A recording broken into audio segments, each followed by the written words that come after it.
In my own experience, Yeah. I've had wonderful spiritual direction from priests.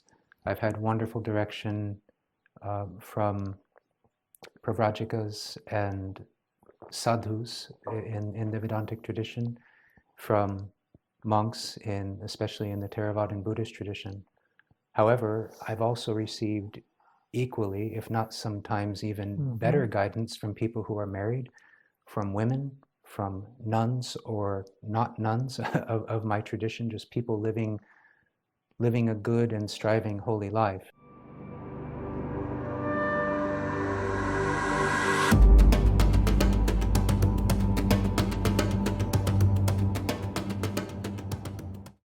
Hello, everyone, and welcome back to the Free Radical Podcast. Today, I had the good fortune of meeting a very dear brother and friend on the path, Christian priest and monk, Father Cassian. A native of Southern California, Father Cassian was born and raised in the Roman Catholic tradition. During his first and fervent period of religious and spiritual searching, he was initiated in 2001 with Mantra Diksha into the Ramakrishna-Vivekananda Vedantic tradition by Swami Ananda of revered memory. After some years of service as a school psychologist, Father Cassian followed his heart and mind into and through his tradition of origin, Roman Catholicism, and entered the Benedictine monastic order in 2007. Ordained a Catholic priest in 2013, he holds a pontifical doctorate degree in theology from the John Paul II Institute for Studies on Marriage and the Family in Rome. A lifelong student of the various world religions, Father Cassian enjoys cross-cultural and cross-traditional dialogues and friendships with many good souls the world over. We had a very blessed gathering with Father Cassian speaking on the topic of spiritual direction and all its intricacies, going from confession to celibacy to inner and outer authority, and many other beautiful related topics of his journey as a Christian monastic with his experience with Vedantic traditions and so on.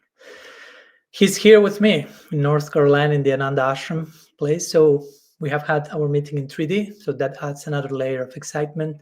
So you are more than welcome to join us on the table. This is the Free Radical Podcast. And to support it, please subscribe to our channel by clicking on the bell. And if you feel nourished by our exchange, by our gifts that we may try to extend to one another, of course, like it, share it. Please put your comments so we can continue with this ongoing conversation together. So without further ado, dear brothers and sisters, here is Father Cassian. Welcome. Thank you. Father Cassian, dear friend, dear brother, thanks so much for joining us in our Free Radical Podcast. It's my great pleasure to be with you in 3D. Yes. Generally, I do most of my podcasts in the distance, but somehow you happen to be visiting us here in our Ananda Ashram, so we decided to make this conversation in person. So blessed to have you here. Oh, blessed to be here, Swamiji. Thank you.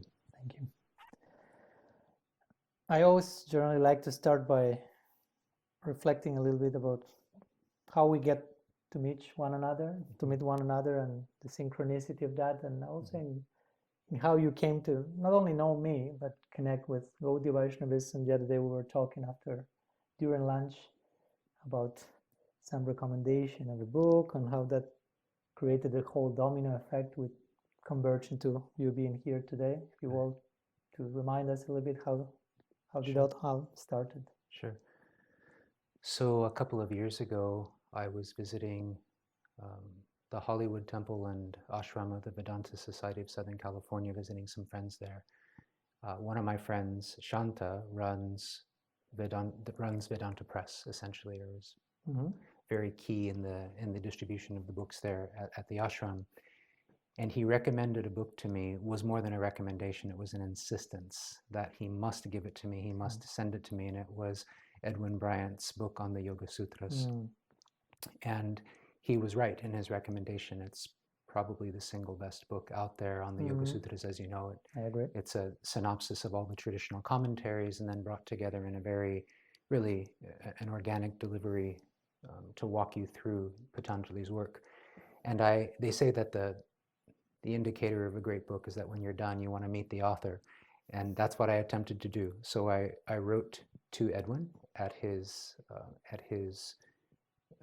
university, Rutgers University in New Jersey, and he very kindly responded to me, which led to a Zoom call between us.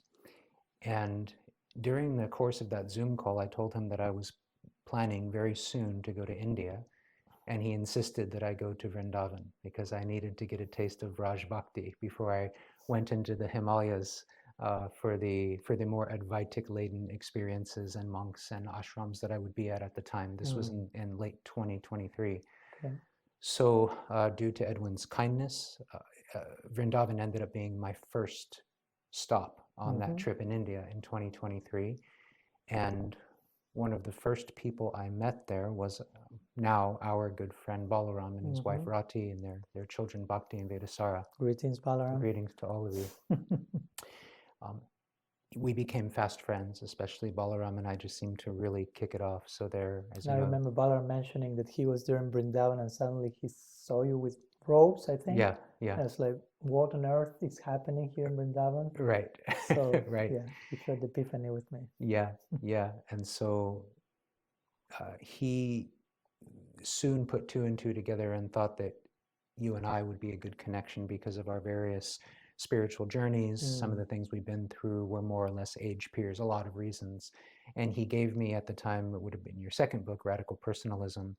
And immediately upon cracking open that book, I saw so many parallels between Gaudiya Vaishnavism and traditional Catholicism, not only in their devotional aspects, but also in their adherence to tradition and unfortunately their messiness. In their messiness, right, and their humanity and some of the things that happen in the name of spiritual life. And I told Balaram, I said, in so many places in this book in Radical Personalism, we can take out the words Gaudiya Vaishnavism and substitute Catholicism, and you'd have a match for the good and for the not so good. And to add another layer of synchronicity, the preface to my first book was written by Edwin Bryant as well. Right, author of the Yoga Sutras book. Right.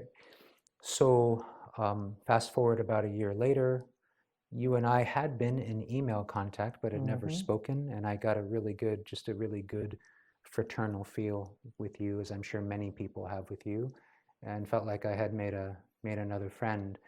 And when I was in India at the end of 2024, I was at Advaita Ashrama in the Himalayas. You were in Puri. Yeah. We got to talk on the phone for the first time, and that was, of course, related to your desire to grow and expand maybe your skill set and your way of walking with people, especially people in your tradition who are looking for guidance, which might begin as a request for spiritual guidance, but of course blossoms into guidance in many different parts of what it is in the art of being human.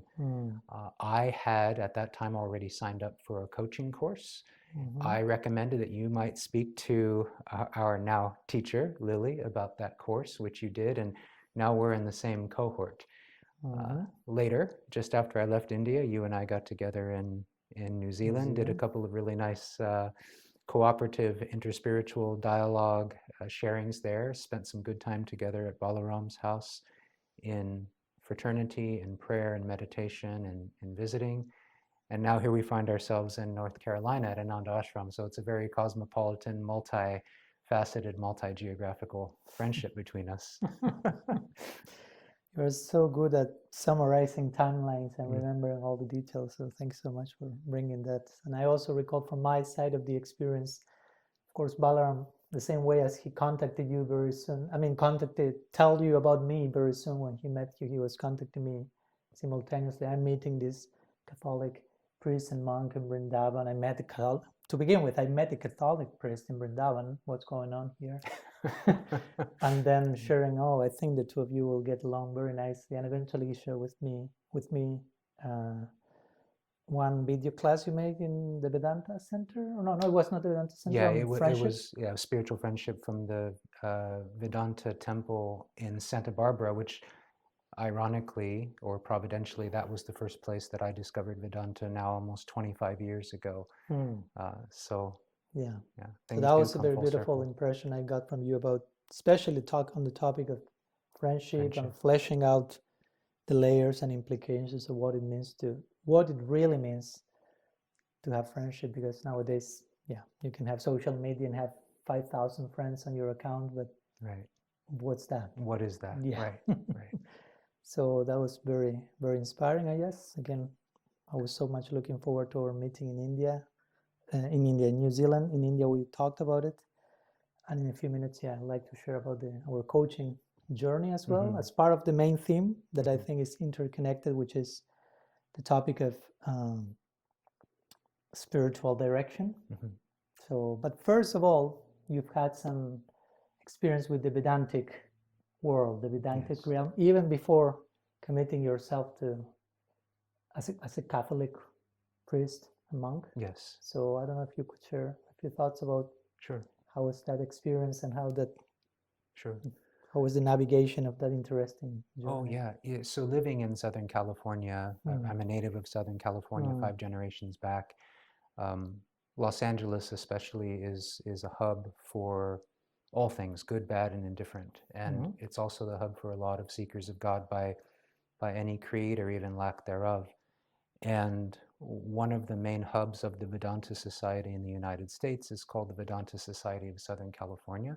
Really has its origins in Vivekananda's, I believe it would have been his second trip to the United States or to the West in the very early 1900s. So he was in Southern California, he was in Northern California, and from that touchdown, the Vedanta Society of Southern California was born. So I discovered Vedanta because in my early 20s, I had a deep hunger just to know truth, whatever that means, wherever it might take me. I was born and raised in the Catholic tradition, and I would say had a mildly dedicated, sometimes lukewarm, sometimes just above lukewarm experience of Catholicism in my younger years. As I think many of my age peers did. There just wasn't a lot to sink our teeth into, and unfortunately, this is attributed to Shankara. He says the pole of the world is stronger than the pole of God, and at least that's the way it can be experienced sometimes. Due to a series of events in my life in my late teens and early 20s, I began asking myself questions about what truly endures, what is the nature of love, what is the nature of truth. My first landing point in those questions was Buddhism, specifically the Theravada tradition and the Vajrayana tradition, so Thailand and Tibet.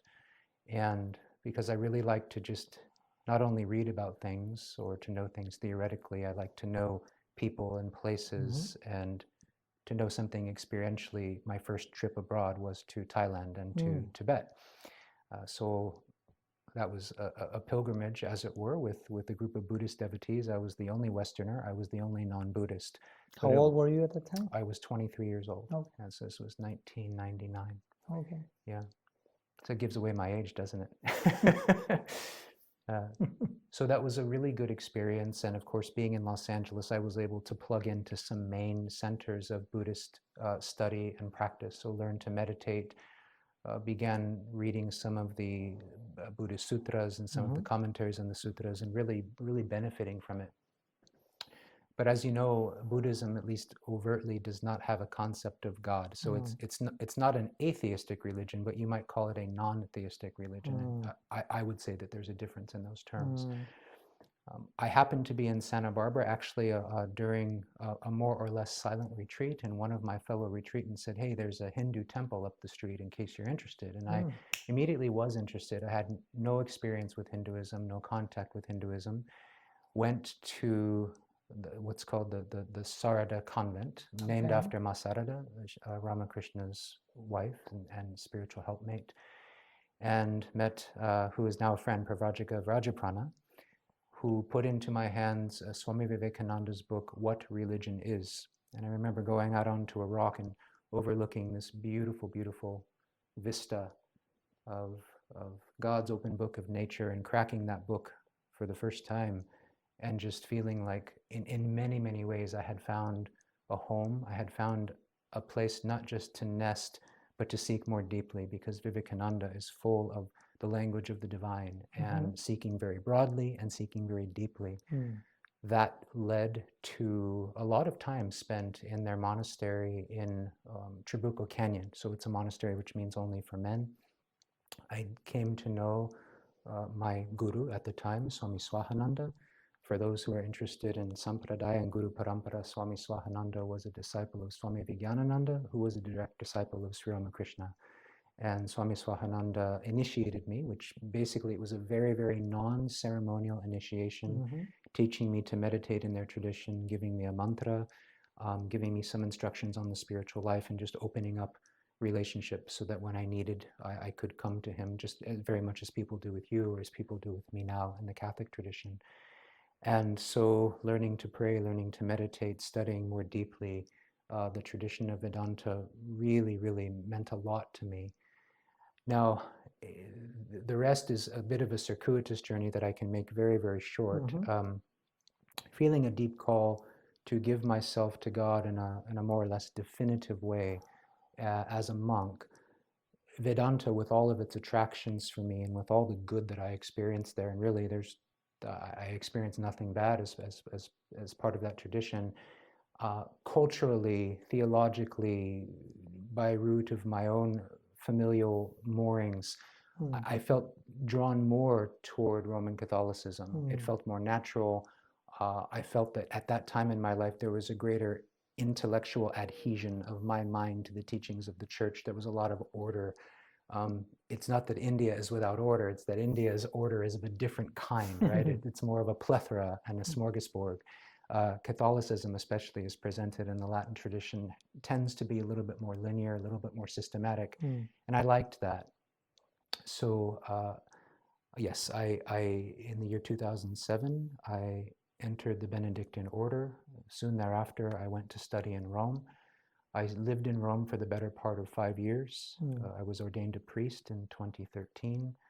I had the distinction of, when I was in Rome, I was Benedict XVI's last deacon at his last public mass, and I was one of Pope Francis's first deacons when he took possession of St. Paul's outside the walls. And of course, Pope Francis just died a few days ago, and I'm sitting here with an Argentinian at that. So my time in Rome was phenomenal. It was a beautiful time to ground myself and root myself more deeply in the Catholic tradition, really from not so much the place of its origin, which would really be more the Christian Near East or the Christian Middle East, but from the place where it then took root and grew to be what it is today, for better or for worse, right? Like any religious tradition. I was deeply grateful for that experience. And a few years ago, another organic movement of the heart brought me back into explorations, dialogues, and travels in relationship to Buddhists and Buddhism, in relationship to Vedanta and Vedantists. And so I sit here sharing with you now. So that's life. That's the second half of my life in 10 or 12 minutes time. Thank you. Okay, great capacity to summarize. I really appreciate it. And part of this life happens movements, apart from your journey as a Vedantist, so to say, and then as a Catholic priest and monk recently, turning but more and more toward main theme of spiritual direction is the topic of, you mentioned the introduction, we have been studying for the last few months coaching. We have been part of a coaching cohort. Yes. Which for me has been a very interesting experience. I've not been sharing that publicly. I've been nothing to hide, but it happens to come out now. So probably most of you may get to know about that through this episode with Father Cassian and a group of other, like 12 or something, 10, 12 people for half a year approx. We are doing some intensive workshop of what's coaching. And the other day I asked you how will you define coaching. Can you share it again? Whatever comes. Sure. Because many people may wonder, what's that? What's coaching or life coaching, as they may call it? Well, of course, it is a pretty wide open field, and it's open to different definitions. The way that I'll tell you the way that I experience coaching is a modality of spiritual friendship and companionship, whereby I walk with a person, and we can use different relationships here, right? If you're walking in front of a person, you're a guide. A coach is not a guide. If you're walking behind a person and giving a push, you're more like an athletic director, and that's not what a coach is, despite the name. If you're walking kind of in servitude to a person, That's another way of service and help, but that's not what coaching is. And if you're above a person, which you might experience this as a Swami, I have experienced this even if unwittingly as a priest, people feel that they're in servitude to you. So there's a power differential. And especially when you have a spiritual power differential, it is difficult to, at the same time, be a lateral accompanier in the journey of life, in our path. So I see coaching as walking side by side, and I see it in terms of friendship. Because a friend to me, one working definition, is somebody who lifts our mind and our heart to higher and better things, and who keeps us honest in our path and in our trek toward a greater goal, greater touchstones, and a greater self-expression and God realization.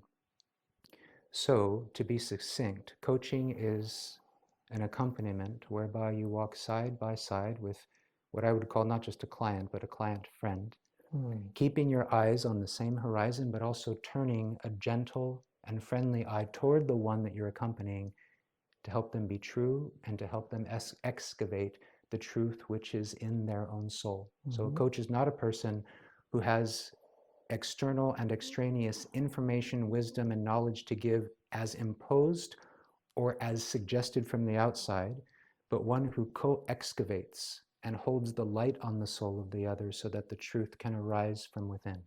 And that's how I experience coaching. And it's been a beautiful, beautiful, fruitful journey thus far. I don't know how you would experience it, how you would define it. Yeah, as I recall in many of our gatherings with the coaching group, I couldn't avoid but seeing constant parallels between my spiritual inner life and the coaching practice, because it's so much about listening, attentive listening, empathic listening, deep presence, alignment with what's happening at that precise moment, and learning to make proper questions, learning to not project judgment and presuppositions on the environment, which again is part of the discipline of trying to be a spiritual friend to other people as well. No? Yes. So every time a new layer of teaching from the coaching world was being brought to the table, I couldn't avoid finding in my mind points of connection. Oh, in our tradition we call that this, in our tradition we do it like that. And at the same time, of course, new insight and new content is coming that is nourishing and informing my attempt to be there for the other, so to say. Right. That's why me, and I suppose you also, we are doing this training, not because we already have it all, but we can always be learning. And it has been very interesting for me to be in the position of being with a group that are not part of our tradition, which is my tradition, which is part of what I'm accustomed to, and be a learner and be receiving from scratch all these beautiful ideas, which again confirm and resonate with many of the things I've learned so far. But there's always new light, new depth, the power of words, language, how words can create worlds. So Right. Yeah, for me, again, I cannot separate life from coaching. Also, that I remember saying that, I mean, coaching for me is not an official job that I enter the office. Okay, now I'm a coach, and I enter into the coaching constellation, and then the session is over and I'm somewhere else. But it's inextricably woven into tapestry of reality. So that's my experience so far. I don't know what is yours. Yeah, very similar, very aligned. As you like to speak of Q and E, right? Not Q and A, but quest and exploration. Coaching is very much that. Yeah. It is the art of questions from the coach who is attuning his mind and heart in a deep listening to the mind and heart of his friend or client. You, as you would remember when you had your beautiful interview with Siddhartha Krishna, he speaks of Kalyana Mitra. I was going there in my mind. Yeah, so being a spiritual friend, being in spiritual friendship is a very, very expansive and yet at the same time a very deep way of walking with somebody. And as you were maybe comparing coaching to certain aspects of the Gaudiya Vaishnava tradition and touch points or parallels, my background is in mental health. So before I entered the monastery, I was a school psychologist, and I'm seeing that there are certainly correspondences between mental health and coaching, but they're not the same. Quite frankly, I find coaching an even broader, more exploratory, potentially even more powerful way of walking with somebody than what I had heretofore experienced in mental health, either in the schools or outside of the schools. And so I'm excited in doing what we're doing in the class, because I'm seeing what great potential lies within this field, which is essentially, if you take the kind of universal arc of mental health, maybe stemming from, let's say, kind of in an official capacity from Freud forward, we're still in a new arc of discipline, but coaching in that arc is the newest of the new, or amongst the newest of the new. So to be maybe in something that's pioneering, or in a vanguard exploration of what coaching can be, is for me a very enlivening and vitalizing experience. Yeah, it's for me as well, and I think it's for everyone in the group, which I think we have a very interesting group. We do. Of friends, brothers and sisters, and everyone is very excited about the horizons this can take us. You mentioned a few minutes ago the concept of Kalyan Mitra. You've seen my podcast with Siddhartha Krishna. That's how you came to know about him. And this is for me a very unique concept that I remember the first time he mentioned that, at least to me, was when we were in Switzerland. I met him in Switzerland at Krishna Chandra Prabhu's ashram in the Alps that I also told you about. And I remember we were talking about guru and disciple and the ideal, there's the glass. Thank you. The ideal mood, if we want to put it that way, or not ideal, of course, what's ideal for one is not ideal for other, but different healthy, sustainable templates of teacher-student relationship. And we invited him to add some thoughts to that, and he mentioned this concept of Kalyan Mitra, especially in connection to his own father, who was his guru. Right. So there you have a very interesting dynamics. And I remember for me, and especially for Krishna Chandra, that was kind of the highlight of the lecture. At the end of the lecture, everyone was like, Kalyan Mitra, Kalyan Mitra, Kalyan Mitra. That was kind of the mantra, which basically has something to do with Mitra means friend, and Kalyan has to do with auspiciousness or good fortune. So accompanying, being friendly, accompanying each other, and as you said so beautifully, in co-excavating our brightest prospect, right. Our fortune, our auspiciousness laying there in the horizon. So for me, this again very connected to our main topic for today's exploration, co-excavation. Again, we are co-excavating here, which is spiritual direction. So I don't know if you would like to share with us a few thoughts of how, in your own case, you will relate these two ideas to put together: Kalyan Mitra, spiritual direction. Sure. Maybe you feel them as synonymous or something else. I can say that more and more I'm seeing not just a simultaneity, but like a synonymous nature of the two, of this concept of spiritual friendship and spiritual direction. So I've had the privilege and the honor of serving as a spiritual director to many different kinds of people, to priests, to nuns, to lay people, married people, young people, old people, people on their deathbed, just since shortly after I became a monk. So let's say since about 2009, I really began, with my abbot's blessing at the time, to walk with people as a spiritual director. And you're always learning something. You're learning something about yourself, and you're learning something about others. You're learning something about the human condition. In the Gospel of John, John says about Jesus, it's a beautiful insight into the Lord's life, and I'm paraphrasing here, but essentially the line is, Jesus did not need anybody to tell him about the human person. He himself knew it well. And you find that as a spiritual director, you find that as a confessor, because of course Catholic priests do hear confessions. You're allowed the privileged insight into the luminous soul of another sentient being, of another human being. And through that soul's self-disclosure, and through the spiritual director's own gentle intuition, you can see and know things about the human condition which you couldn't just see and know by looking at the man in the mirror or reading 1,000 good texts about psychology or the human person. So for me, spiritual direction, and I also apply this to coaching, by the way, there's a twinned goal. goal number one, well, actually, I say number one and number two, but they really walk, they're like two rails of a Okay. track. So goal number one, a closer walk with God, however it is that you understand God, higher power, greater dimensions of your life, something that's transcendent and beyond you. So a closer and deeper walk in that.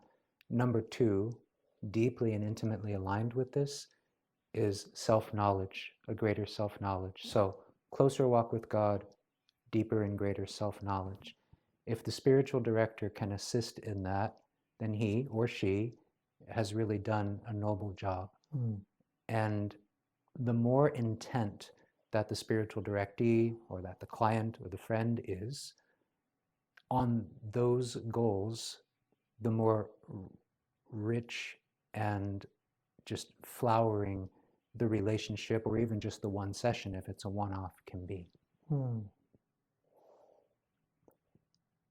Talking with you, I think a few days ago, you also made a slight difference, at least from the Catholic perspective, between spiritual direction and pastoral counseling. Yes.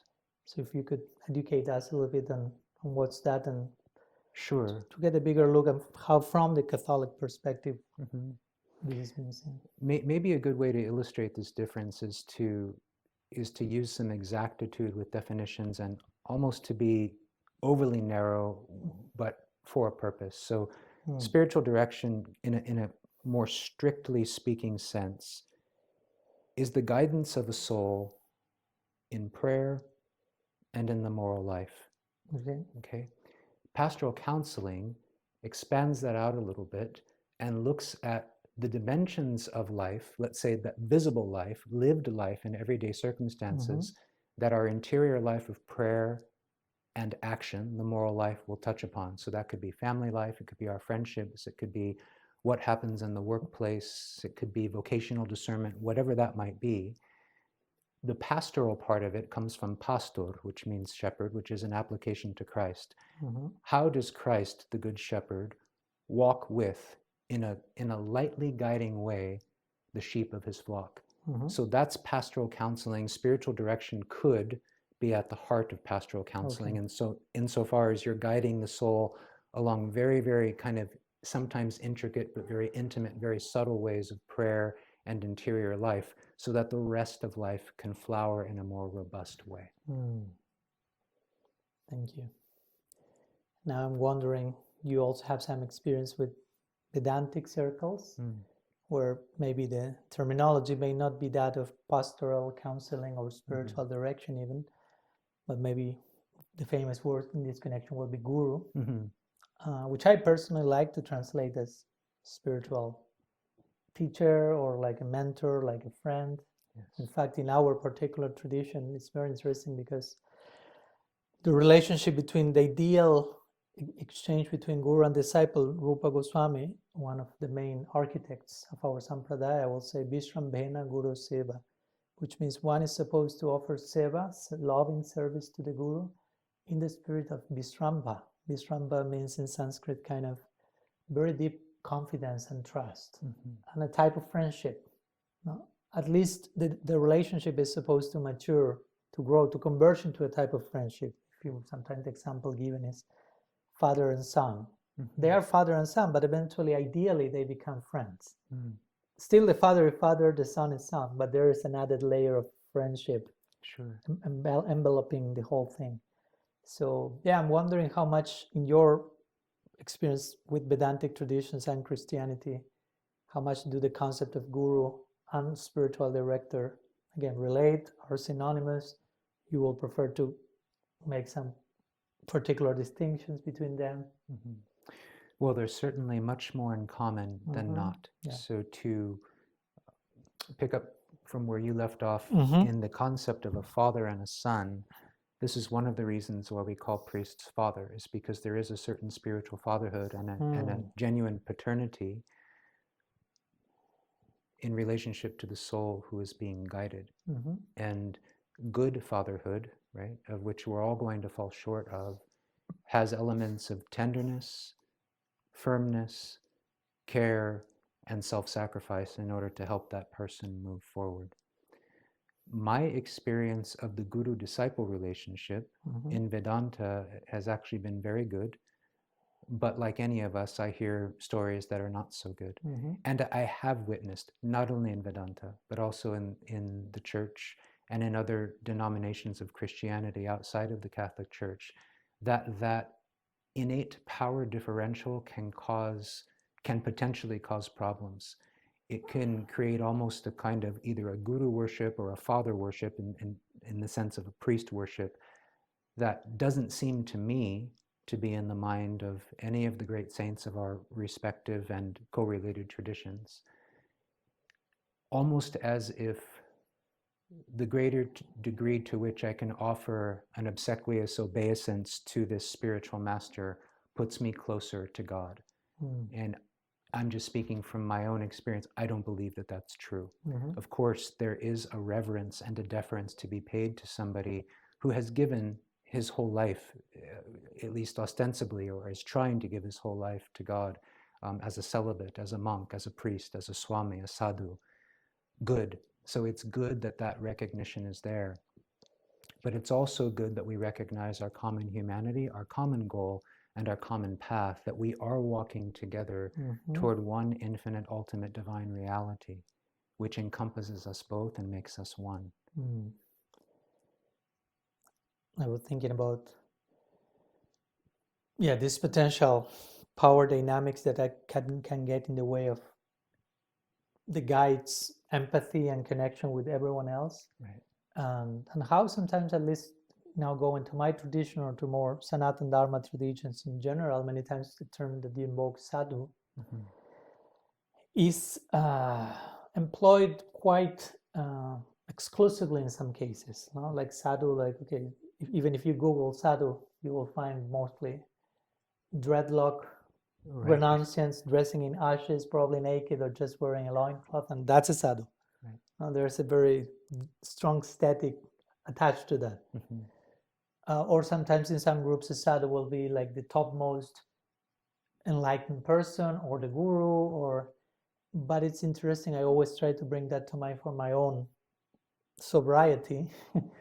For example, in the Bhagavad Gita, when Krishna uses the word sadhu, which he does a few times, and one, arguably the main verse where he used the word sadhu, he's not pointing to someone totally enlightened, renunciant monk, but he's saying, Apichet sudurachara bhajanti mamananya bhak. He said, even if someone behaves very badly still it's not perfect, still it's very messy, but very sincerely surrenders to me in his heart, her heart, still failing in so many ways, I consider that person sadhu heva samantavesi. I consider that person as sadhu.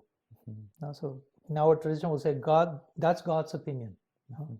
See, for me, a sadhu is not so much someone totally pure, perfectly immaculate in any level of realization necessarily, of course, also, but mostly the element of honesty is being highlighted. No? Sadhu comes from sat, and sat means truth, means honesty also. Satam means sadhu, means someone very honest. So I was just thinking of that in terms of as a guide or spiritual director or mentor, however you may like to call it,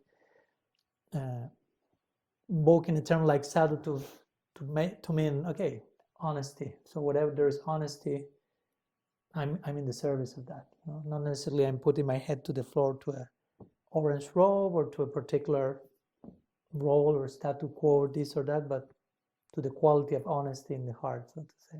Absolutely. At least I found that very much protective for me to try to serve as a guide without falling into an excessive hierarchy and yeah. In my own experience, I've had wonderful spiritual direction from priests. I've had wonderful direction from pravrajikas and sadhus in the Vedantic tradition, from monks, especially in the Theravadan Buddhist tradition. However, I've also received equally, if not sometimes even better guidance from people who are married, from women, from nuns or not nuns of my tradition, just people living living a good and striving holy life. And I would say that the difference here between, in my case, the priest or the monk of the Catholic tradition and the married person or the lay person is not so much qualitative, but quantitative. And what I mean by that is that we are expected to give all of the time that we have in our day to God and to higher things. So svadhyaya, right? Self-study and the study of texts, sadhana, meditation, prayer, devotional exercises and practices. Because we've given our life to God, God has given us the gift of time to consecrate to Him. But that doesn't always mean that we're going to have better or greater insights than people who don't share our state of life.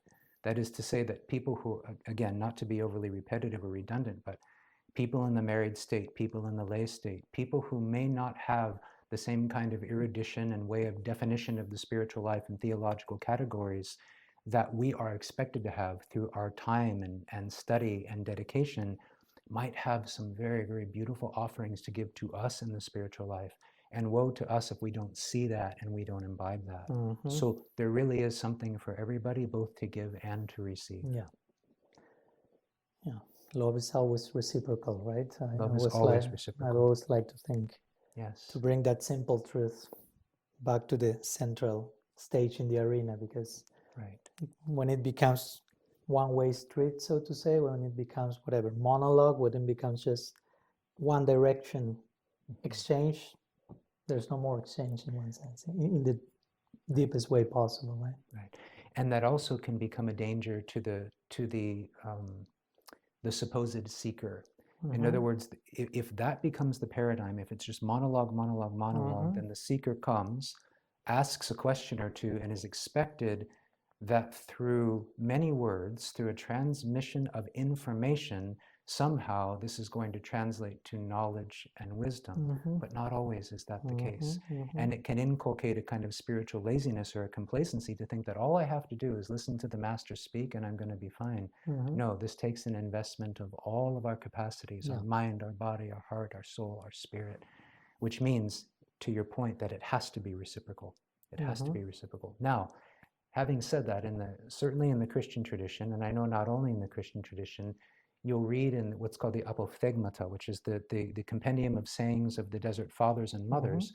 One of the most famous ways of the apophthegmata beginning is with the disciple coming to the master and saying, "Father, give me a word." And then he will speak, but it's generally... I'm ready the way of the pilgrim now, and lots of that is lots of that dynamic is perfect example, especially in the Greek tradition and the tradition of the desert. It's generally not a long discourse. It's something very sometimes pithy. Maybe even literally a word. It might be a word, yes.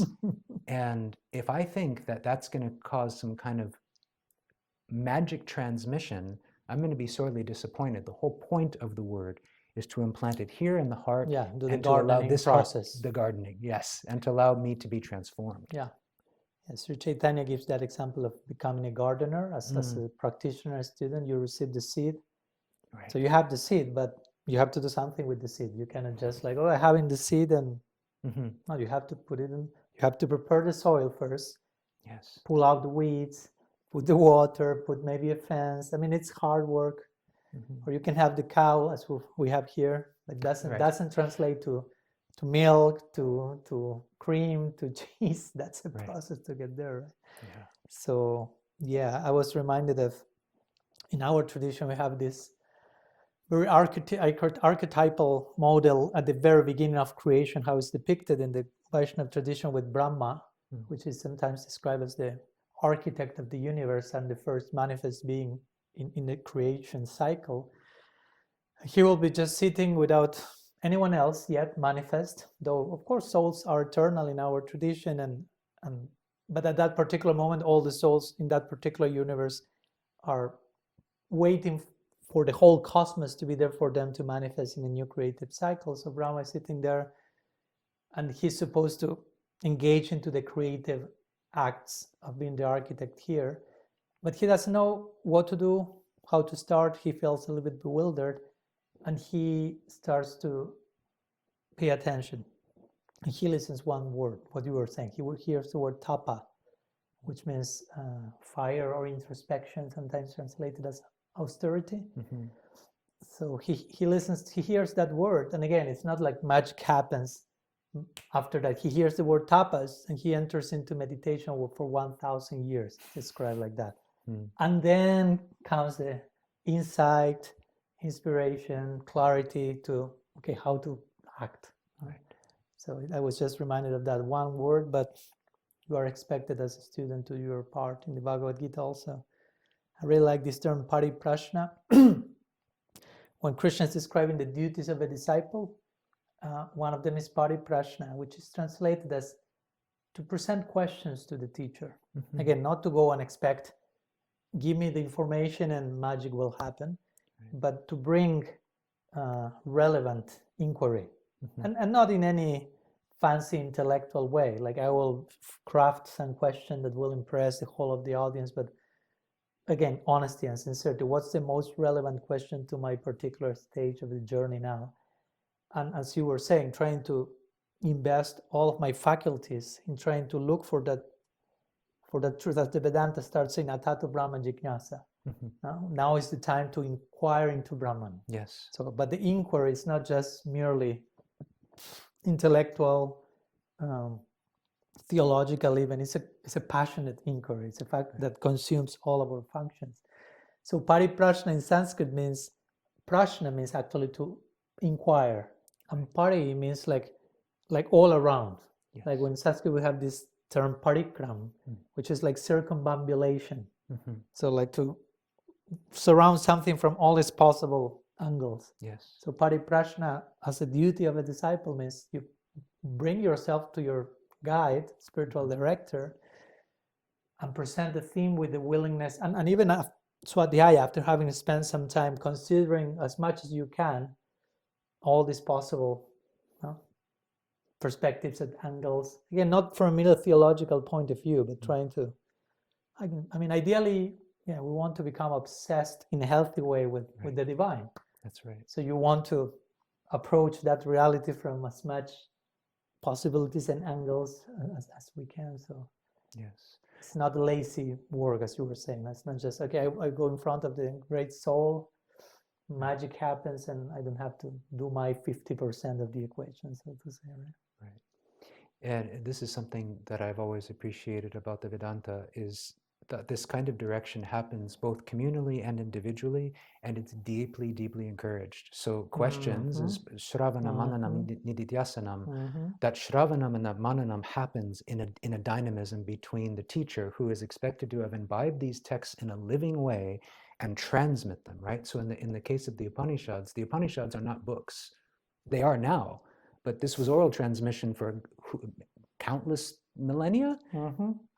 There's something deeply, deeply wise about that. So if you think about during the time of the Upanishadic transmission, the rishis, what Vivekananda would say is not so much a revelation, but an expiration, right? The download that they're getting from the divine in their deep meditation, and then the expiration of that, which I love. That one of my favorite saints, Charles de Foucauld, says, to me, prayer is a continuous exhalation.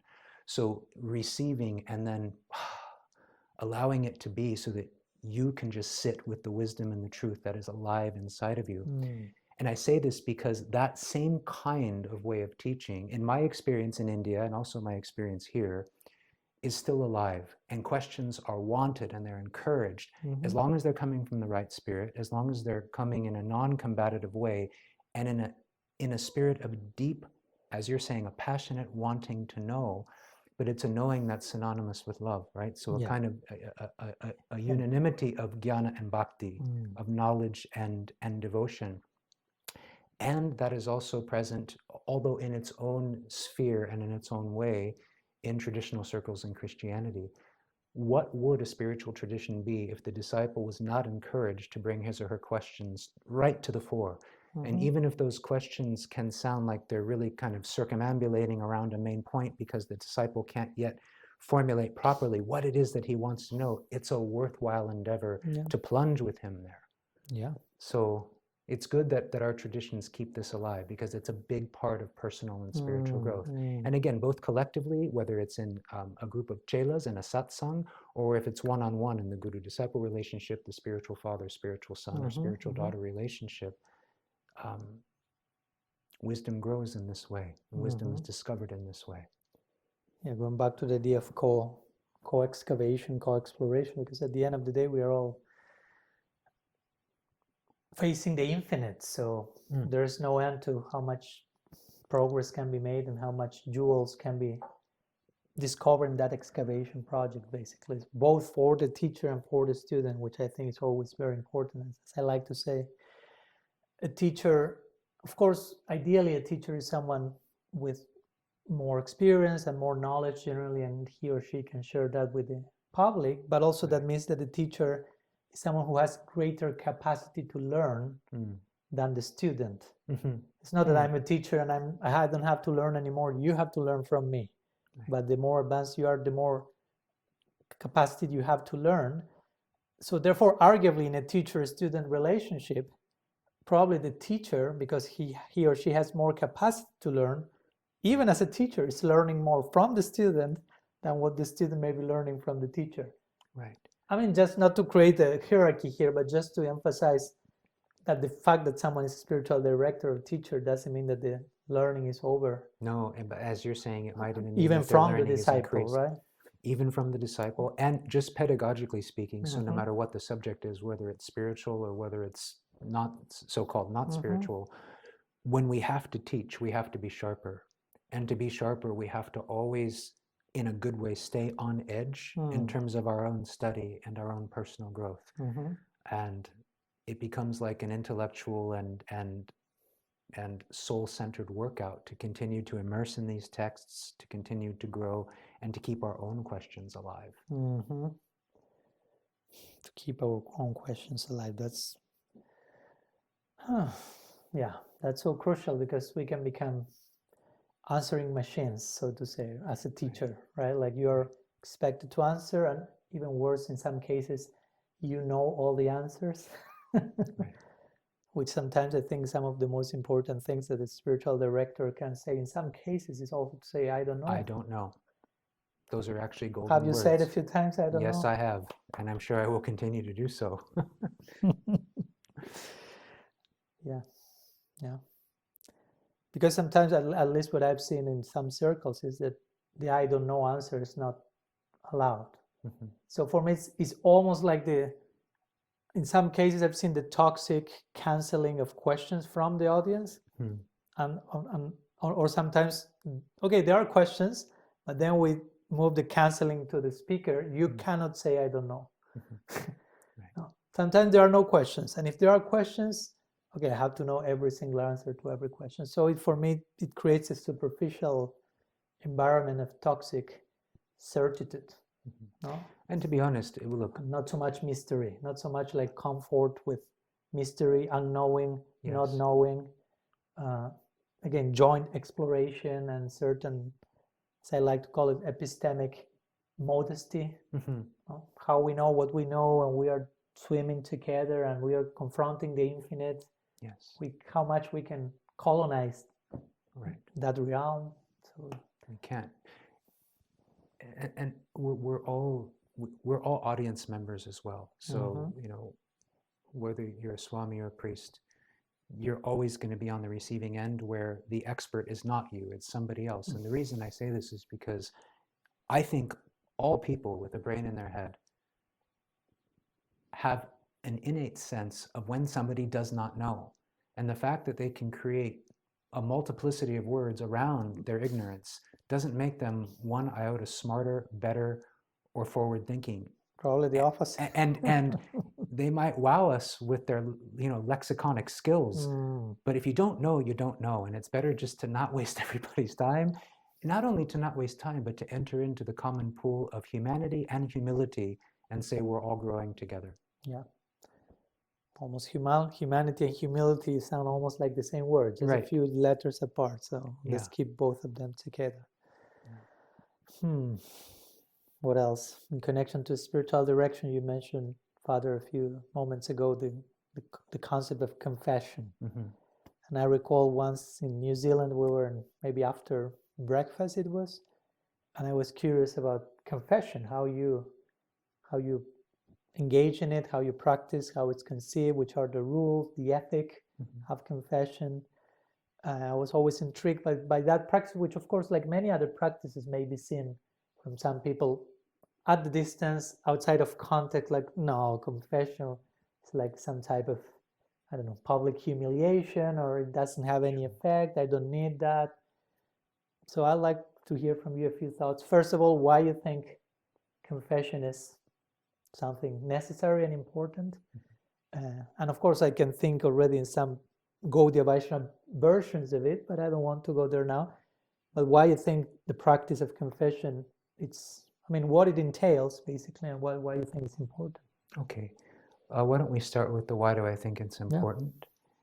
Yeah. The place that any answer with pertinence to the tradition of the church should begin is in scripture and tradition itself. So I would say it's important because evidently Christ thought it was important, as manifested in the Gospels, when just after his resurrection, he appears to his disciples who were in various ways mentally and spiritually scattered.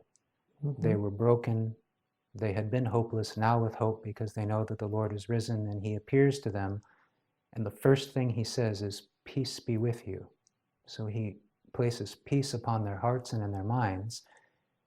And then he says, whose sins you forgive are forgiven, and whose sins you retain are retained. So we understand this to be a key moment when the sacrament of confession was instituted. So for Catholic and Orthodox Christians, the sacrament of confession is not just, let's say, a socially beneficial practice. It is one of the 7 sacraments of the Church, which is an outward sign given by Christ, which conveys an interior grace. So a strong interior invisible help in the spiritual life. So why is it important? Because it seems like it was important for him.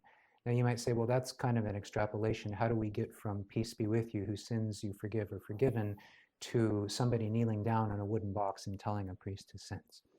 The argument there would be that in order for a person, and in this case we're speaking about the apostles and the priestly lineage that follows from them, in order for a sin to be forgiven or retained, in other words, you still got some work to do before that can be forgiven, the sin has to be heard. So this is why it's called auricular confession, A-U-R-I-C-U-L-A-R, coming from the Latin ear. So it has to be heard in order to be known.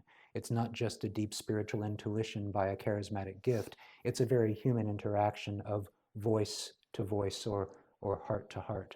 And taking out from secrecy and exposing that to, of course, in certain sacred contexts, but also the fact of something that may be hidden, of course, when it's exposed, loses its grip on us as well. That's right. On some level, of course. Yeah, so excellent point. So that which could lie hidden in an occult manner in the heart needs to be expressed. It gives a kind of psychological exoneration. I mean, I am told that Freud said that he charged money to do what the Catholic Church does for free in the hearing of confessions because of its psychological benefits, which anybody who has been to confession and utilized the sacrament can speak of as being very efficacious just for the mental burden that's lifted. Also, just to continue the why is it important, in the book of James, James says, confess your sins to one another. So he's speaking to it's the very human element that happens. To one another. Yes. Not just confess your sins to him or to her. Right. So excellent point, right? Especially in the early church, penance, which was part of confession, which was the prayer or the act that was done in reparation for the sin, generally tended to be a public offering. So it was publicly visible, even though the confession of the sins themselves would have been done privately. So it's both a retaining of the dignity of the penitent, but also the fact that there is no such thing as a private sin. So that might sound a little bit strange, but let me explain that. We have a teaching in the church called the mystical body of Christ. We can also find Vedantic parallels to this. I think in the teachings of Ramanuja, we see kind of all creation seen as the body of God, also known as Virat, right? The kind of cosmic gross body, the collective composite of all of the social cells that now exist. I'm thinking about Jung and his collective unconscious now. Okay, that's part of it too. So if there is this deep spiritual interconnection between all people, as there is a deep organic connection between all of the cells of one human body, when one cell goes down, every cell, at least implicitly, feels it. Not potentially, but implicitly. There is an effect on the rest of the organism, which also means that there's no such thing as a private grace or private virtue. When a cell comes to life in goodness and holiness and love and light, it has a reverberating effect out through all the cells. Right? So I say this because both the public and the social and the private aspects of confession are all brought to bear together to continue to rebuild and recreate the wholeness of the human person. So that answers, I hope, at least in portion, why it is important. It's important, yeah. Now, are you asking also about the practice of confession, like how is it done? Yeah. Okay. The most typical way for a confession to be rendered to a priest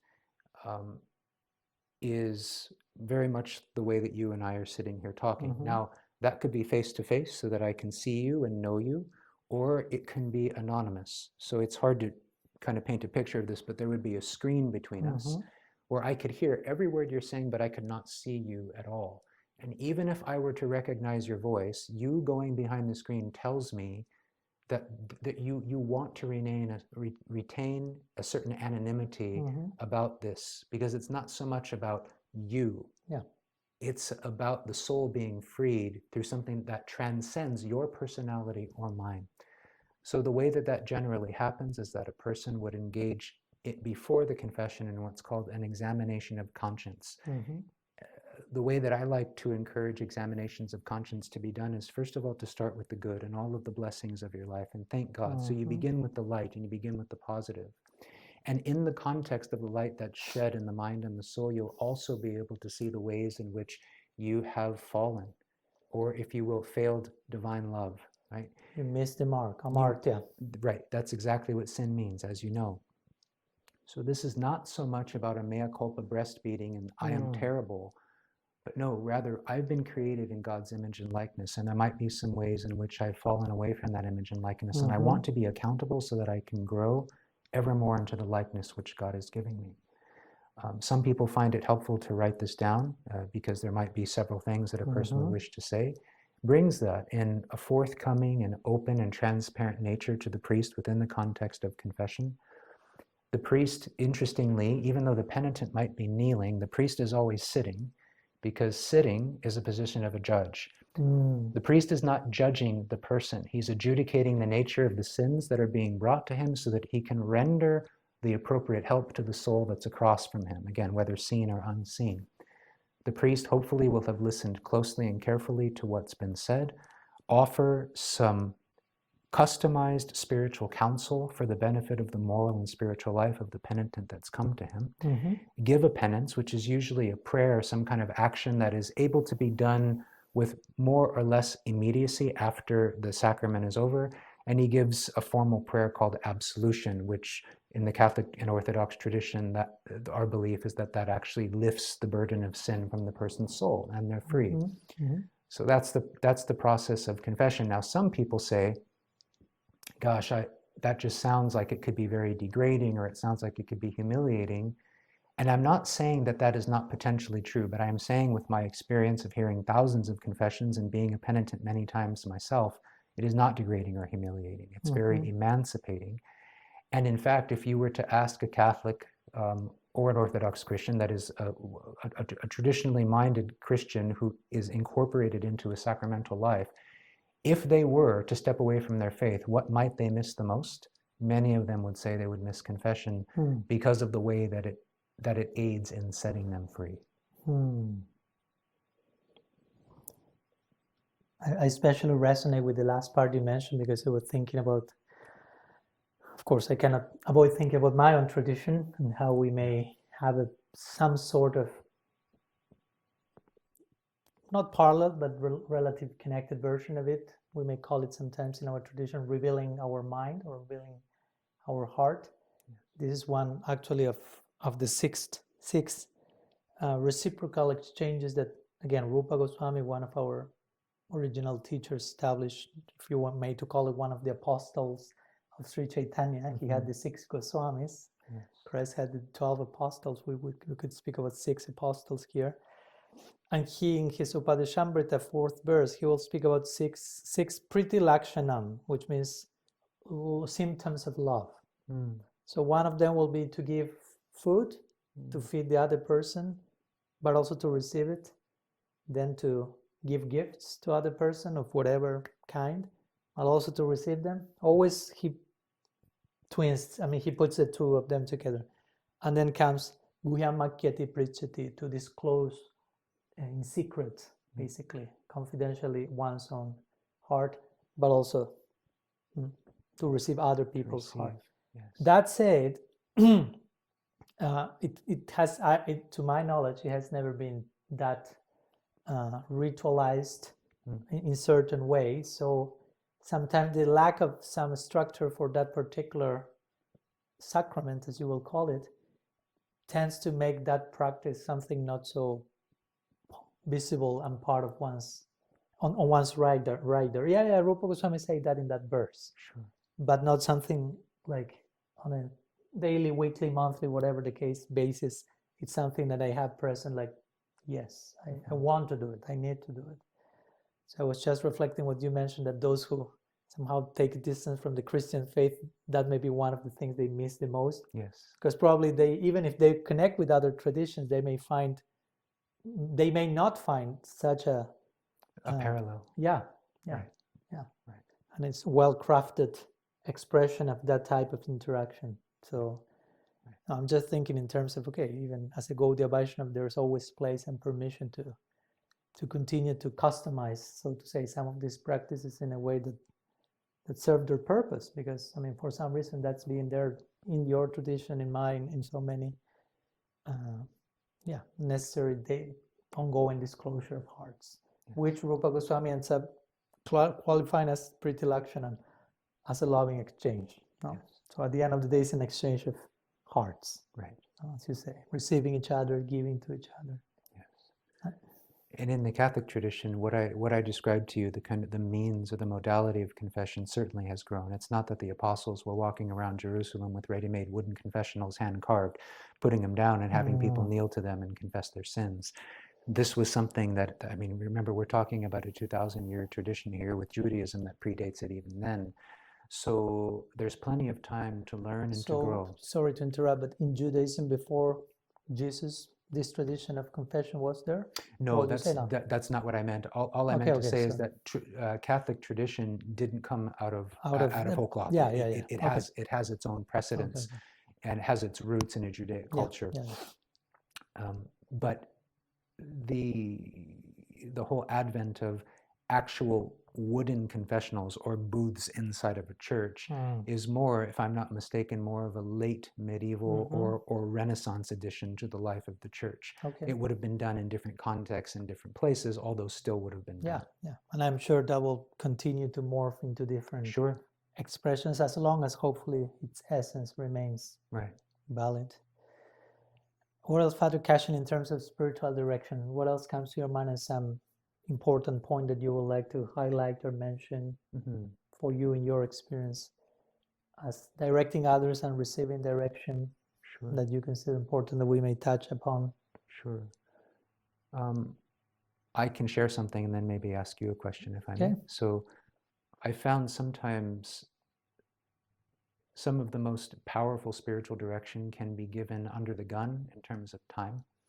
So although it is very advantageous and it is the best case scenario to be able to really sit with someone with an open time clock, to be able to share an emergence of the heart, to be able to really listen carefully, to be able to architecturally ask questions and probe with the person. Sometimes a 5 to 10 minute spiritual direction session can give the same impact because you're both very, very intentional and attentional to the goal at hand. So sometimes great spiritual direction can be had, in an airport or waiting in line at a bank or wherever it might be. And I'd like to know your experience of the time dynamic and also the longitudinal dynamic of walking with a person over successive sessions or sharings or just a one-off. What's your experience been of that? Well, you were mentioning this idea of intentional, attentional, and how shorter sessions may bring more presence to both. I couldn't avoid again thinking about our coaching experience. Now, the other day we were meeting with part of my coaching group, basically working on that, talking on that. Like, okay, if you have an open session with a client, friend, coachee, sometimes it doesn't help in the sense that the client may go meandering everywhere, anywhere and everywhere. But if you know, okay, we have 20 minutes. So, okay, I have to be really sharp, focused, present. And the other person, of course, the coach has to reciprocate accordingly. So I totally relate to that. And again, I cannot avoid connecting the coaching, training, spiritual direction that we are doing.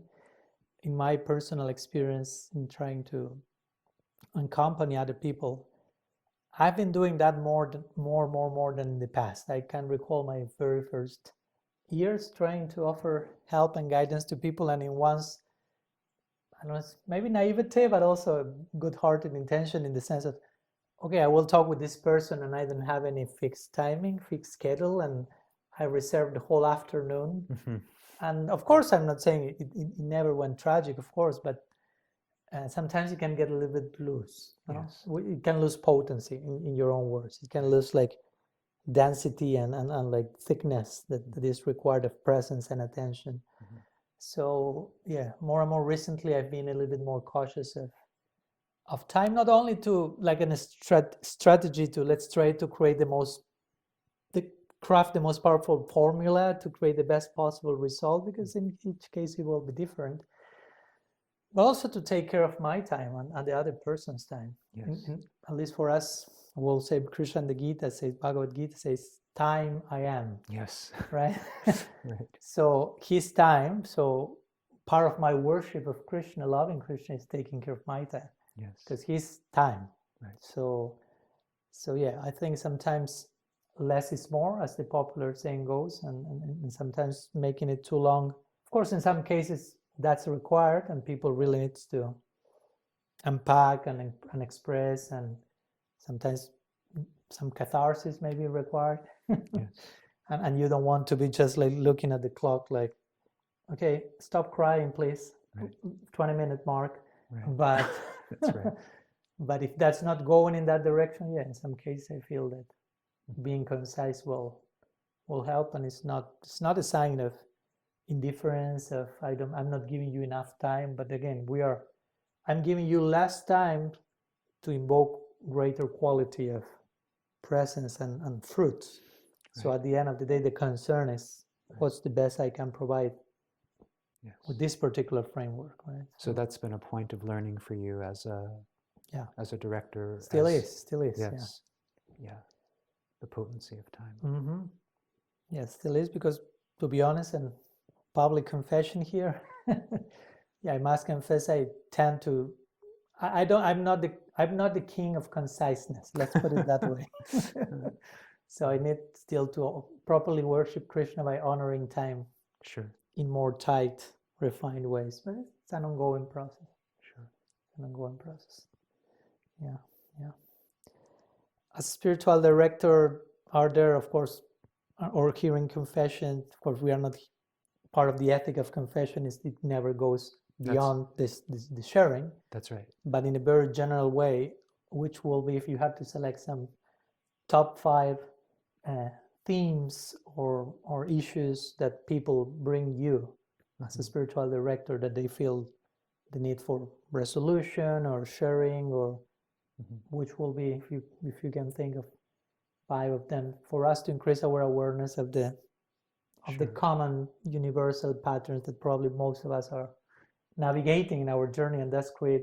With this, I'm trying to create more empathy, and by hearing you, all of us will feel like, oh, okay, I have those 5 as well. Yeah, okay, we are all in the same journey together. To your point, the commonalities that I can share with you that I've heard over the many years are not specific necessarily to Catholic life. They're specific to human life. Of course. Because we're talking about spiritual direction, and spiritual direction is not a different modality of help. Number one would be people wishing to grow in their interior life and their life of prayer. So, with all due respect to the Catholic tradition, which is beautiful and rich, multifaceted in its own right, it can be a little poor in helping people grow in the contemplative life.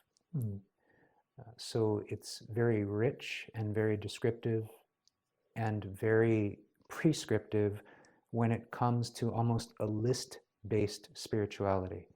Keep the precepts of the church. Do this, don't do that. And let's be honest, everybody needs these guardrails. Yeah. So that's actually not a critique. It's saying this is a strength of the church, but that strength can become overbaked. And when it becomes overbaked, that's another way of saying that it becomes overemphasized, and sometimes the deeper heart can be missing. Yeah. But people's hearts long for more, and they long for deeper. So when it dawns upon a Catholic that merely punching my card once a week on a Sunday and sitting, standing, and kneeling through Holy Mass once a week, saying my kind of requisite prayers when I get home is not sufficient for me, that this isn't just a kind of religious shopkeeping, there is something more here. The mind and heart does turn to prayer and to want to pray more deeply. So how do I enter into that? How do I facilitate and inculcate and infuse a greater silence and a stillness into my life of prayer? And then how do I make my life more prayerful? That is to say, outside of formal prayer. So that's probably number one. Before you go to number two, what will you reply to someone who approaches you with that? Oh gosh, well that's not going back to time. Yeah. We have one time for this session, Father. How can I go deeper in my interior contemplative life? I believe it's Psalm 46, although I'm not the best at numerical remembrance of the Psalms. Be still and know that I am God. So there tends to be an emphasis, I will say in the West, but it's not only in the West, because I've seen this in other traditions too, that to think if I multiply my words, the more words will somehow close the distance between me and the divine, and then we'll be together. But if the divine is already the indwelling nature of your own very soul, the divinity which inspires your own humanity, then you're not reaching out, you're reaching in. And stillness and silence facilitates the intimacy for which the soul most deeply longs. So that takes time. Yeah. You're not going to be able to develop a rich and deep prayer life in 5 to 10 minutes a day. You wouldn't do that in the pursuance of a secular career or of a relationship. Then why would you do that to God? And why would you betray your own soul by thinking that you can truncate prayer and get something beautiful and mellifluous from it? You won't be able to. It does take time. So I do emphasize, with love and obviously full freedom to the person who's taking the counsel or not taking the counsel, block out enough time so that you feel like you've done something, that you feel like you've been able to immerse, that you've been able to breathe, and that most sadhana. Of all, yes, sadhana, you've been able to breathe and be. Okay? Stop doing and start being. And attributed to Meister Eckhart, he says, there in that space between two words, God is found. So to be able to learn to create the space within our prayer for God to communicate to the heart in silence. And as I believe we spoke about this in New Zealand in one of our sessions together, St. John of the Cross says that the language that God hears best, and even the only language that God speaks, is the language of silent love. And I cannot avoid, of course, again, go into the Bhagavad Gita, remembering Krishna saying, of all secret things, I am silence. Yes. So, which basically means, and then he comes to say, speaks about this, the secret of all secrets, and start to talk about love. Right. So of all secret things, love, I'm silence. No? That love reveals that stillness as well. Right. Yeah. And this would bring me, what would probably be the second issue, which is really common to all human persons, is issues of human sexuality, chastity. So when we say chastity, we don't mean not having sex. We mean sexual purity according to your state in life. Yeah. So for single people, for the unmarried, whether they're monks or people in waiting for marriage, yes, that would mean abstaining from certain actions and waiting for those actions to be had on the other side of marital vows. Why? Because they're unitive and procreative by nature, and we don't want to put things out of order because it throws your soul and your mind into a certain turmoil. Now, sometimes the church is criticized for these kinds of teachings. However, you'll find these teachings common to all of the main world religious traditions. You won't find an advocacy of non-chastity, not because you will be punished, but because you are usurping and rebelling against your fundamental nature of love. You're overturning love rather than cooperating with love. So sometimes what I'll tell people, if they're, and by the way, I understand very, very well these kinds of accusations or shooting from the hip. If the church is kind of called out on the carpet for her moral teachings, I will generally say that this is one of the things that she does best. That is to say, it's not true because the church teaches it, but the church teaches it because it's true. So in areas of what we call specialized moral theology, which deals with human sexuality, and also issues of bioethics, dealing with the beginning and the ending of life, these are not necessarily things that are rooted in a revelatory experience of God. They're things that come to light as we keep our heart, and our ear on the heartbeat of the human experience to see what gives life and what prevents life being given. So having said that, our moral principles, there's really not much Catholic about them. There's a lot that's human about them. And so if we're going to kind of like live within doors, within the realm of human reason and real radical honesty in terms of what's going to work and what's not going to work in terms of our walk with God and with one another, if we have a pulse, we're all going to be struggling in some way with the impetuses of self-giving love, which tend to express themselves or want to express themselves in ways that can bring us down. They can lead us into unchastity. They can lead us into danger zones with self or with another. So how do we honestly and delicately and yet forthrightly deal with these very real human questions? By opening up in spiritual direction, by being able to keep the conversations confidential but real, and being able to give sound principles which a person is free to take or leave, but life experience will show us that we become more free as we take rather than leave.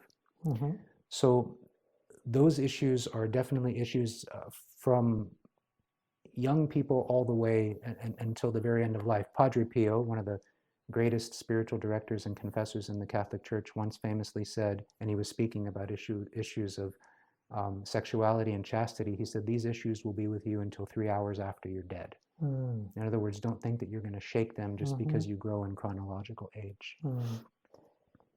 In that connection, I was thinking you mentioned the word celibacy as in the context of talking about all sexuality. And of course, you and I are celibate monks, and we have been practicing this for a good amount of years. Not to boast against in connection to that, but just our choice, our commitment.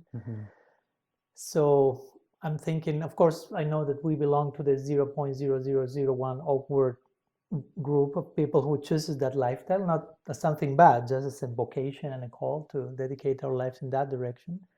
And also we've heard about lots of people who enter into those orders, but in time, for whatever reason, they are not able to sustain their vows, or unfortunately, in a clandestine way, they are not following their commitments.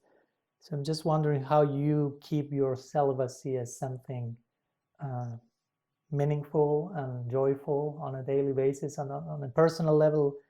Many times I'm asked about that, and I always think in our tradition we'll speak about Kriya Shakti, or creative energy, or you can call it even sexual energy, that we all have, even monks. Yes. And it's just about dovetailing and expressing that particular Right. energy, which is very powerful because, of course, it can invoke a life. Right. So it's very creative. So for me, sexual act, whether it's biological or it's just a dovetailing of that energy, has to do with creativity, Yes. Intimacy, Yes. this type of principle. So there are so many ways, my point is, in which we can, as monks, or even not as a monk, but you need to express intimacy, creativity, connection, Yes. in ways that are not reserved for the biological act, so to Yes. say. Right. As a monk or as not as a monk. So that's right, because celibacy is celibacy. Mhm. So whatever your state in life may be, and it's interesting because I'm going to answer your question by finishing the answer to the first question. You asked me 5 things. The next 3 would be relationships, work, and discernment of a path forward. Okay. Our relationships are the conditions in which intimacy, one of the conditions in which intimacy is met in our life. Actually, it's the only condition, because intimacy is relational. So between two selves on the human plane, or between ourself and the divine. And as you explain, everything is interrelated, as you gave the example of the cells in the body. So we exist in relationship. Absolutely. We are not isolated that units. is the modality of our existence. We are beings in relationship. Work-related questions. So to your point, creativity. How am I expressing my God-given creative and explorative gifts, and making a substantial gift of myself so that other people's lives might be touched, even if in a very remote way. And what I mean by that is maybe not in a very opulent or demonstrative way, but in very, very quiet ways. That's part of our creative energies too. And then finally, discerning a path forward. So purpose, meaning, presence, all of those things then filter back into how we live our celibate lives. So the God's honest answer to your question is that for me, freedom and creativity, intimacy and happiness are an inherent part of the celibate life. It's not something that I have to seek outside of the confines of celibacy. To counteract your celibacy. Right. No. In fact, I find celibacy is, one of the key and most powerful ways to break down walls so that I feel less circumscribed, less hemmed in. And I would say that's the only way to actually live celibacy in a dignifying way. Right. And in that dignity, as it was told to me by one of my former spiritual fathers, celibacy is not necessarily a natural state. It's a supernatural gift. And the way that I would translate that for people of any religious tradition or none at all, a healthy celibate is one who is giving himself or herself to transcendent realities, to something outside of this physical, psychophysical complex of the I, and bleeding in beautifully into the thou, right? Whatever the thou is, to other human persons, to the divine life, and especially through something in the life of sadhana, a life of prayer, a life of study, a life of consecrated return to God throughout the day, to give myself the hit that I need of something super mundane so that the mundane, that is the worldly, doesn't bring me down. And again, Swami, these ways and means are almost identical across traditions. The names and forms might have some derivatives, but the fundamental human experience and behaviors of prayer and solitude, intimacy, creativity, etc., are essentially the same. And it's what, to use a phrase that you used at the very beginning of our conversation, we're keeping ourselves healthy and we're keeping ourselves engaged by going to the fonts of our respective traditions and recognizing that at that font, there's a tremendous commonality which bonds us. I'm just starting to read this, as you know, one book by Mircea Eliade on the sacred and the profane. Yes. And yes, as you are mentioning, he's referring to so many traditions, cross-culturally, cross everything, but showing how these patterns, these archetypes, these principles are in the very structure of reality. So we cannot do away with them, no matter where we are, which tradition we follow. Right. We all have to embrace connection, relationality. And just to wrap up, in relation, one more point in connection to the topic of spiritual guidance, so to say, spiritual direction, the concept of authority. I always recall one of my teachers, Father Richard Rohr, he will make a connection between authority and author, and authoring yourself, like living your life in a way that you become an author of your life properly, like you individuate in Jungian terms, like Yes. so only then you can become an authority for others. No? Right. But sometimes we have the word authority and we can see authority as outer authority. Someone else is my authority. Mm-hmm. But also there is the notion of inner authority. Yes. No? That we can find authority inside, not in any narcissistic, egocentric way, but just connecting to the source. Right. So I'd like just to hear a few closing reflection from you in terms of how someone as a spiritual director, outer authority, can connect, refer back the guided person, so to say, to their inner authority. Mm-hmm. What's the dance between these two? St. Paul speaks of the body as a dwelling of the Holy Spirit, and if the dwelling is a physical form, then that indwelling presence has pride of place in the heart. And that pride of place is a divine spirit. That's the true authority in a person's life. That doesn't mean that there is not a place for external human authorities. There must be, or we end up in anarchy and disorder.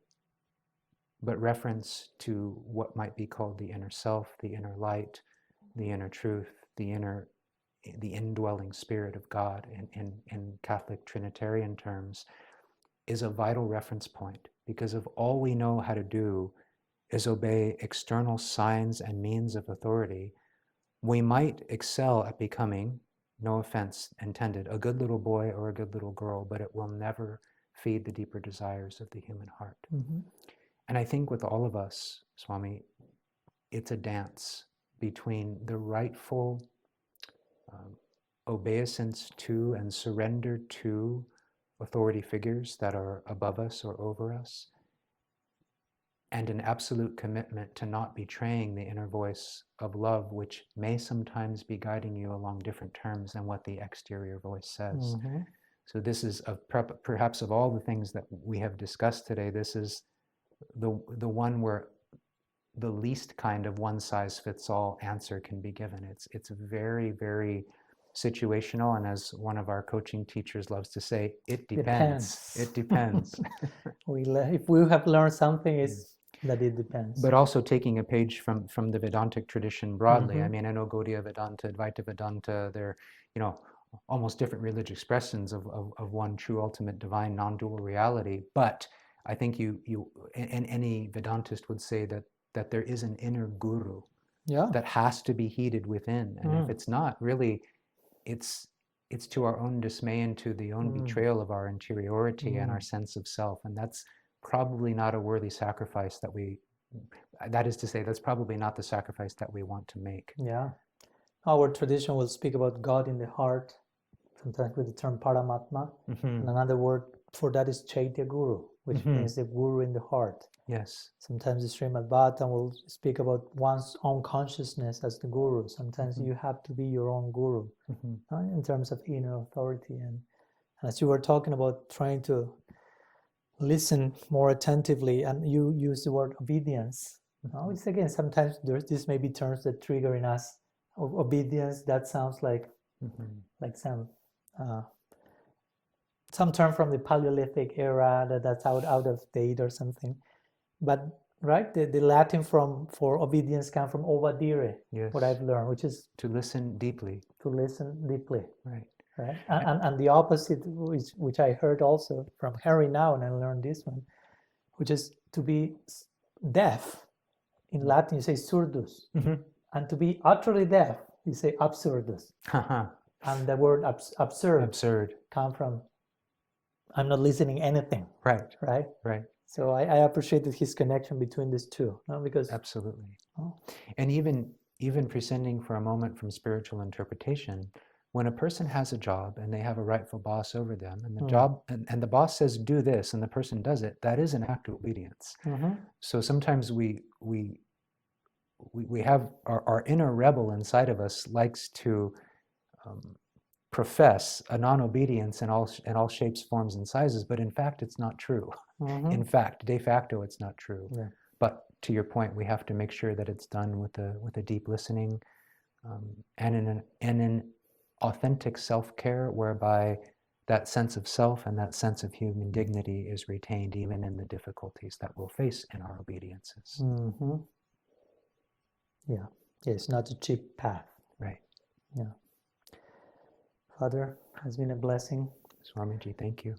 You have any concluding remarks, any words that you would like to leave our listeners with some final reflection? If we were to, you are very good summarizing. If you were to give us a sutra, an encapsulated few words to leave this table with. Let the silence of your heart speak and listen well.